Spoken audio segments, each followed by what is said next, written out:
Hello সবাইকে, চলে এসেছি একটা নতুন রেসিপি নিয়ে।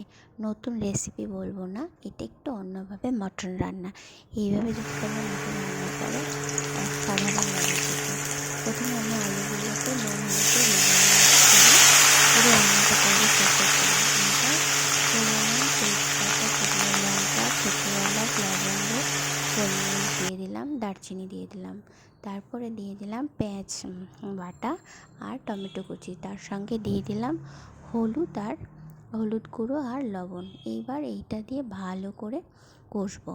আর ওইদিকে মটনটাকে মাখিয়ে রেখেছি সামান্য দই, ফ্যাটানো দই দিয়ে।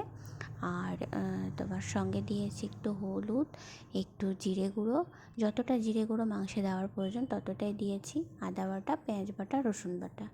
ব্যাস, এইবার ওই মশলাটাকে কষতে কষতে তেল ছেড়ে দিল। এইবার আমি এটা আধ ঘন্টা ম্যারিনেট করে রেখেছিলাম মটনটাকে। এইবার মটনটা ছেড়ে দিলাম। এইবার এইটা দিয়ে আমি লো ফ্লেমে এটা কষতে থাকবো। কিছুটা হওয়ার পরে আমি গোটা রসুন দিয়ে দিলাম। গোটা রসুন খেতে আমার ভীষণ ভালো লাগে।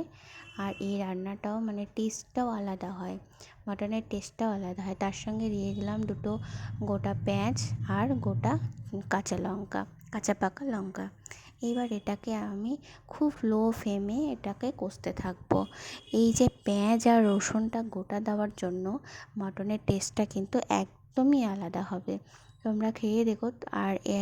আর একটা জিনিস তোমরা জানো কি না জানি না, অনেকেই বোধহয় জানে, সেটা হলো বিহারে চম্পারন মটন হাঁড়ি, যেটা মানে প্রচণ্ড বিখ্যাত একটা রান্না। সেটা কিন্তু ওই হাঁড়ির মধ্যে এই গোটা রসুন দিয়ে ওরা এটাকে দমে বসায়। অ্যাকচুয়ালি ওই ধরনেরই এটা রান্না, কিন্তু আমরা যেভাবে মাটন রান্না করি তার মধ্যে এরকম গোটা পেঁয়াজ রসুন দিলেও কিন্তু টেস্টটা একদম আলাদা আসে এবং খুব টেস্টি হয় খেতে। তো এই দেখো আমার মটনটা কষা হয়ে গেছে, কারণ এটাতে তেল ছেড়ে দিয়েছে। আর এটা যেহেতু আমি নেবো আছে করছিলাম, তো সেই কারণে এটা আর অত বেশি মানে একটু বেশিক্ষণ ধরে কষতে হবে, মানে অত বেশি আঁচে রান্না করা যাবে না।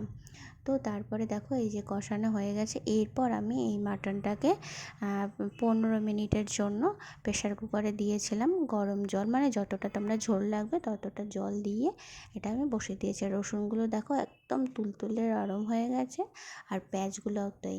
কিন্তু এটা দেখো ছেড়ে কিন্তু যাবে না। এইভাবে একই প্রসেসে যদি তোমরা করো, এটা কিন্তু ছেড়ে যাবে না, এটা গোটা গোটাই থাকবে, অথচ তুলতুলে হবে এবং ভীষণ টেস্টি হবে।